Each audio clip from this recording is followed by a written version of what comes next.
So, Arjuna's question was karma sannyas and karma yoga. Which one is better? Krishna said both are same. Only less intelligent people can say they are different. And karma yoga is better than karma sannyas. But from 6th verse, Krishna saying not only that, it is also troublesome also. So we read from 6. Sannasyastu mahavaha dukkham aptum ajagataha yoga-yukta munir brahma nachirana gacchati. Sannasya tu, but why but has come? Before is told that both are okay. But now say no, okay, both are okay. Both are Nisresha karo bho. Both are nisreshkar. Nisreshkar means the ultimate perfection. Both are. But here, but two is there. But Sannasya, the renounced of life, Mahavaha, O mighty Arjuna, dukkham aptum, distress aptum, afflicts one with. But both are okay, but sannyas is dukkham aptum. Dukkham aptum means one afflicts with distress. Only sannyas, no yoga. No yoga is ajogata. If not karma yoga, only sannyas, then dukkham aptum. On the other hand, opposite of ajogata, yoga yukta. One engages in yoga yukta. Muni, a thinker, Brahma, the Supreme, no chireno, without delay. Chir means delay, no chireno, without delay, means quickly. Odigachati, attains. Merely renouncing all activities, yet not engaging in the devotional service of the Lord, cannot make one happy. But a thoughtful person engaged in devotional service can achieve the Supreme without delay. I'm reading again. Merely renouncing all activities, yet not engaged in the devotional service of the Lord, cannot make one happy. But a thoughtful person engaged in devotional service can achieve the Supreme without delay. Purport. There are two classes of sannyasis, or persons, in the renounced order of life.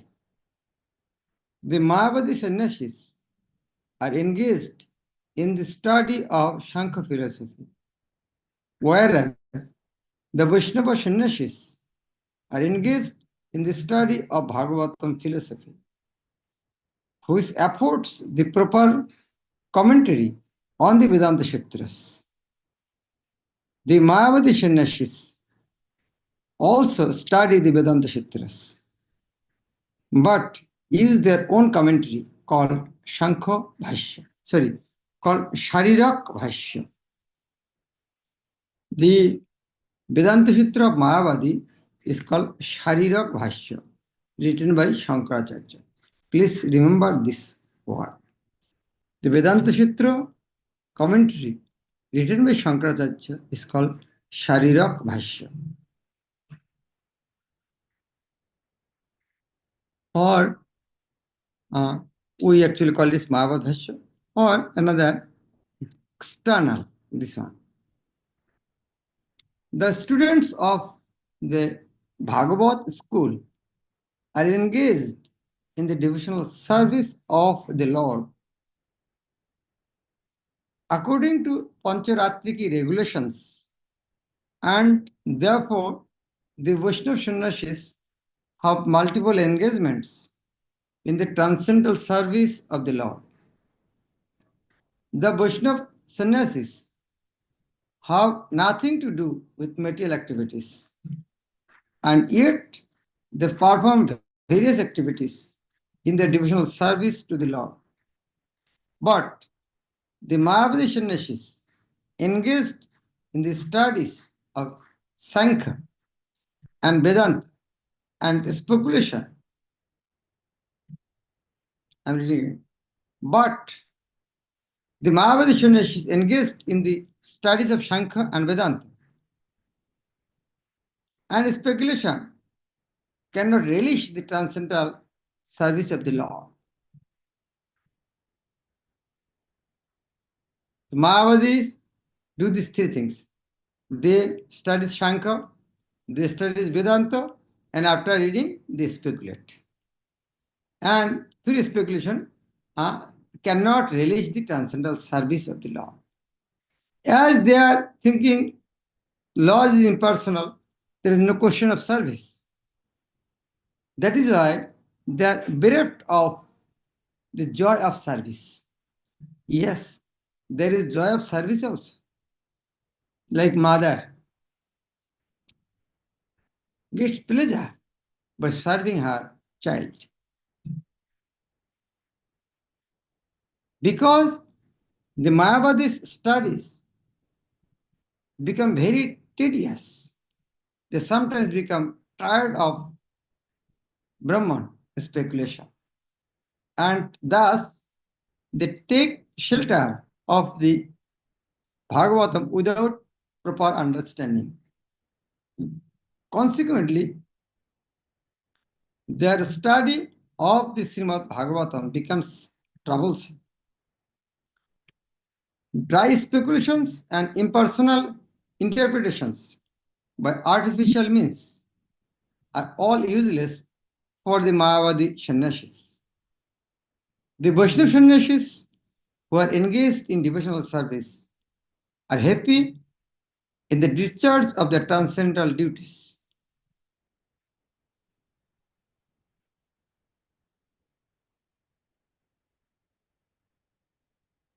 And they have the guarantee of ultimate entrance into the kingdom of God. The Mayavadi sannyasis sometimes fall down from the path of self-realization and again enter into material activities of a philanthropic and altruistic nature, which are nothing but material engagements. Therefore, the conclusion is that those who are engaged in Krishna consciousness, those who are engaged in Krishna conscious activities, are better situated than the sannyasis engaged in simple speculation about what is Brahman and what is not Brahman. Neti neti. Although they too come to Krishna consciousness after many births. Bahunang janmanagante jnanaman manpok. Jogojukta vishuddhatma vijitatma jitendriya. Sarvabhutatma bhutatma. Kurvanapi na lipate. Yogajukta, engaged in devotional service. Yoga means devotional service. Yukta, engaged. Vishuddha Atma, a purified soul. Vijito Atma, self-controlled. Jito Indriya, having conquered the senses. Sarva Bhuta, to all living entities. Atma Bhutatma, compassionate.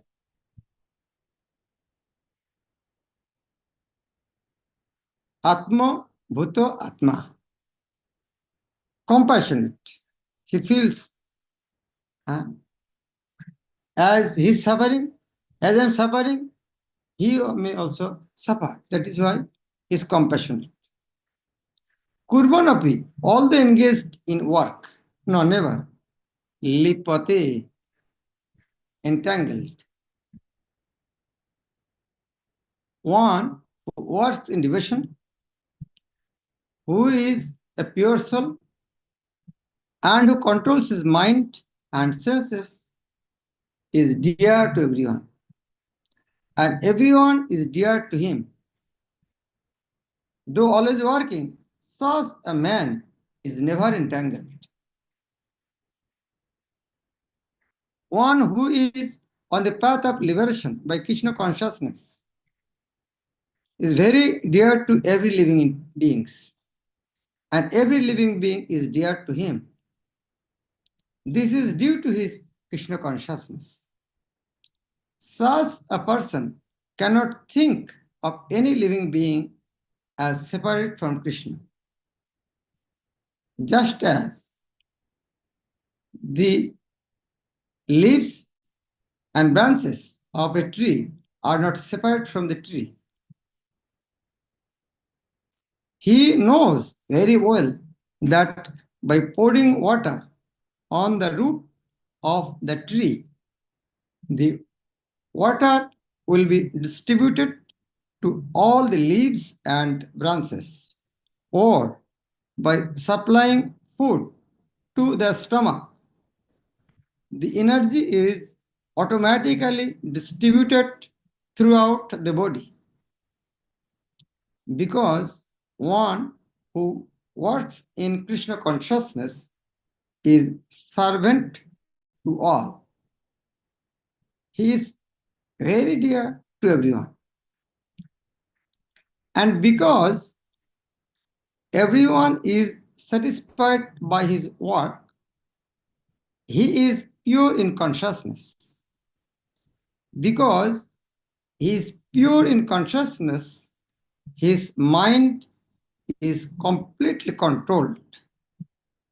And because his mind is controlled, his senses are also controlled. Because his mind is always fixed on Krishna, there is no chance of his being deviated from Krishna. Nor is there a chance that he will engage his senses in matters other than the service of the law. He does not like to hear anything except topics relating to Krishna. He does not like to eat anything which is not offered to Krishna. And he does not wish to go anywhere if Krishna is not involved. Therefore, his senses are controlled. A man of controlled senses cannot be offensive to anyone. One may ask, why then was Arjuna offensive in battlefield to others? Was it he in Krishna consciousness? Arjuna was only superficially offensive because as has already been explained in the second chapter, all the assembled persons on the battlefield would continue to live individually, as the soul cannot be slain. So, spiritually, no one was killed on the battlefield of Kurukshetra. Only their dresses were changed by the order of Krishna, who was personally present there. Therefore, Arjuna, while fighting on the battlefield of Kurukshetra, was not really fighting at all. He was simply carrying out the order of Krishna in full Krishna consciousness. Such a person is never entangled in the reactions of work.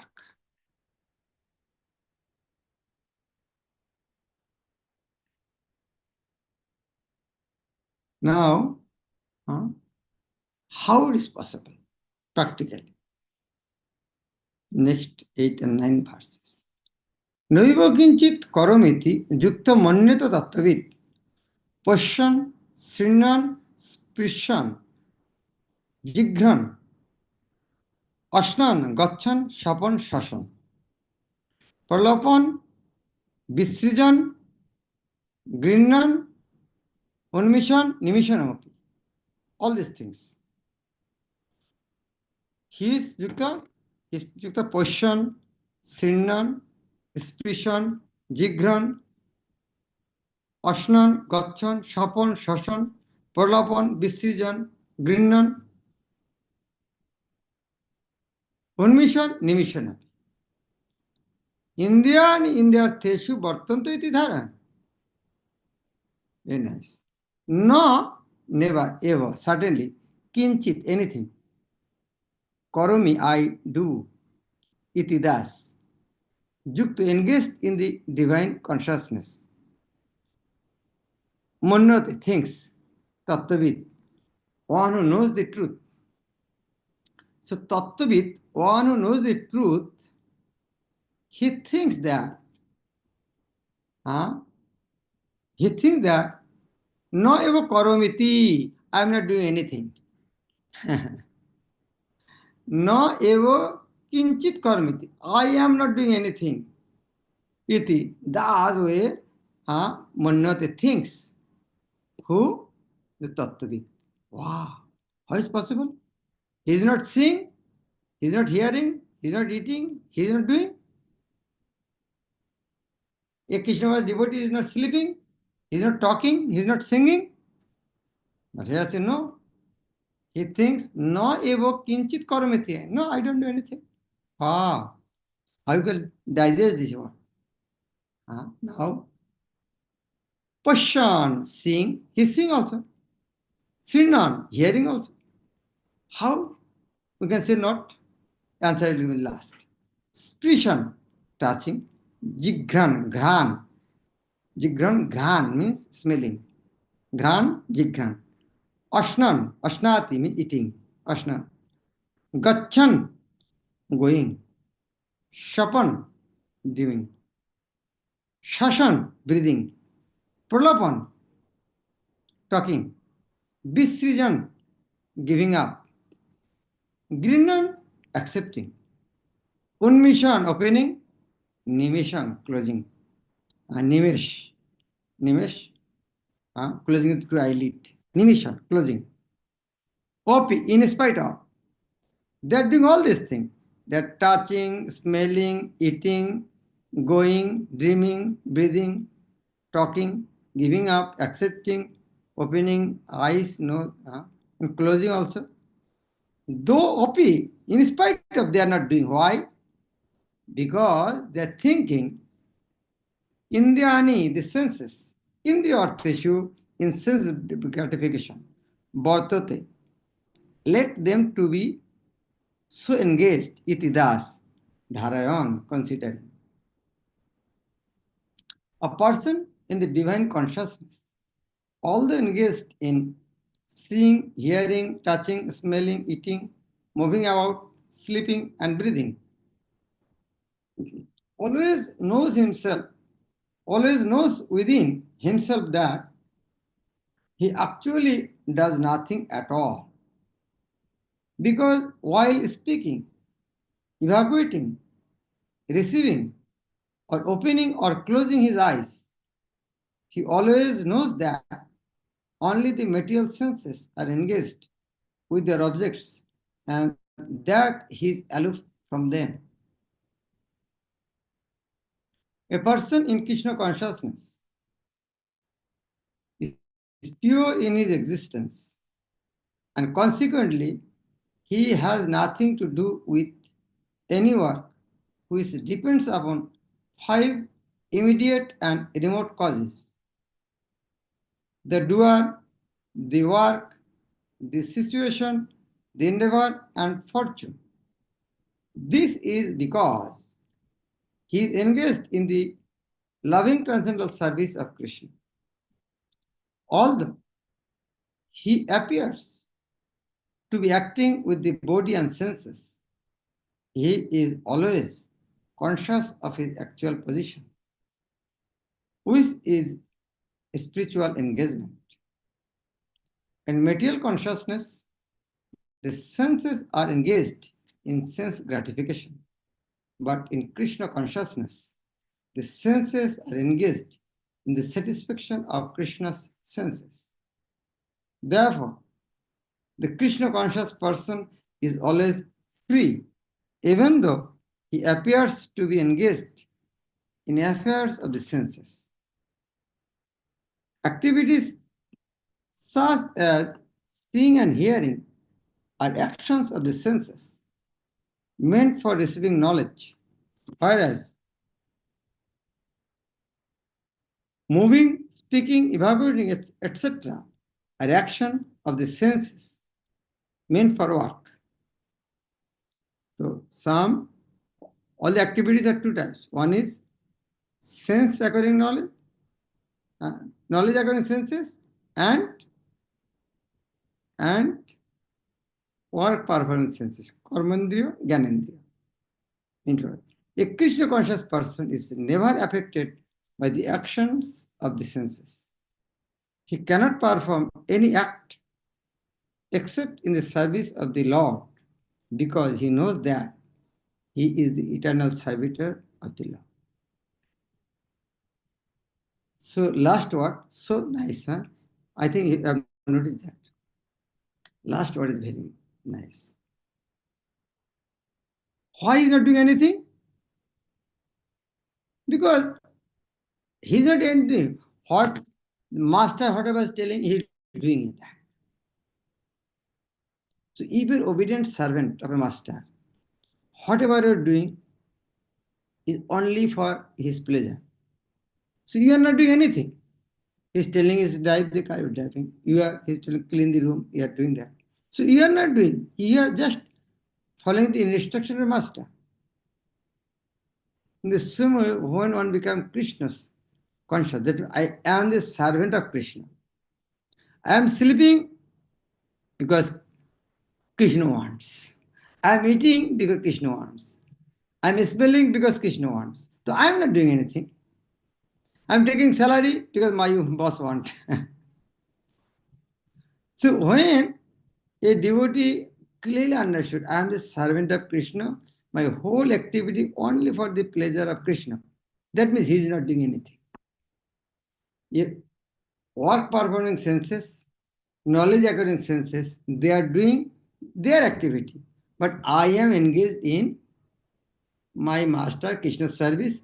That time, because all the senses, the master of the senses is Krishna. So as I'm engaged in Krishna's service, so my master is engaging these senses for his service. Seen that way in consciousness, he is not doing anything. So, Jigran, Spishan, Gachan, Shashan, he is not doing anything. Senses are in the earth issue. Senses are going to the objects. I will see something. Ear will hear something. It is their duty, but my duty to serve Krishna. Oh, very nice. I'll not take answer question today because some devotees are waiting for him. Hare Krishna. Bhagavad Gita as it is. Go